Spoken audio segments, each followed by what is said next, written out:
আমন্ত্রণ জানাচ্ছি জনতার সময় সংবাদে।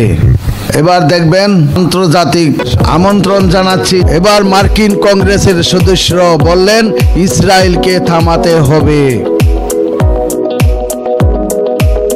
মার্কিন কংগ্রেস সদস্য রাশিদা তালিব, ইলহান উমর ও সামার লি মঙ্গলবার ইসরায়েলের জন্য অস্ত্র নিষেধাজ্ঞা ও যুক্তরাষ্ট্রের সমর্থন বন্ধের দাবি জানিয়েছেন।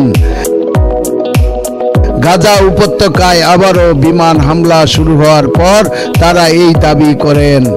এই হামলায় এখন পর্যন্ত 404 জন নিহত হয়েছেন।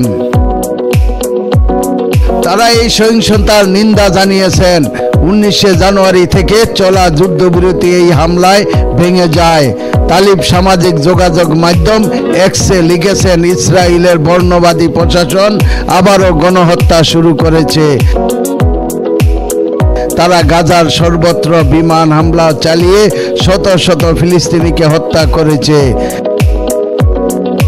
তিনি আরো বলেন, ইসরায়েলকে থামাতে নিষেধাজ্ঞা ও অস্ত্র নিষেধাজ্ঞা দিতে হবে।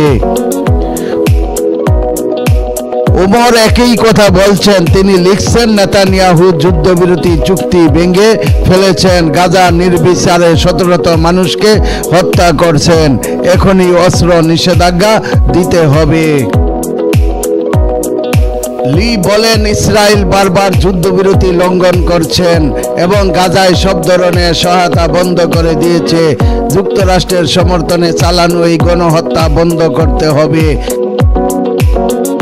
তাদের এই দাবি এমন সময়ে এলো যখন গাজার বিরুদ্ধে ইসরায়েলের সামরিক অভিযানে যুক্তরাষ্ট্রের সমর্থনের সমালোচনা বাড়ছে। অক্টোবর 2023 থেকে শুরু হওয়া এই হামলায় এখন পর্যন্ত 48,500-এরও বেশি ফিলিস্তিনি নিহত হয়েছেন। নিহতের বেশিরভাগই নারী ও শিশু।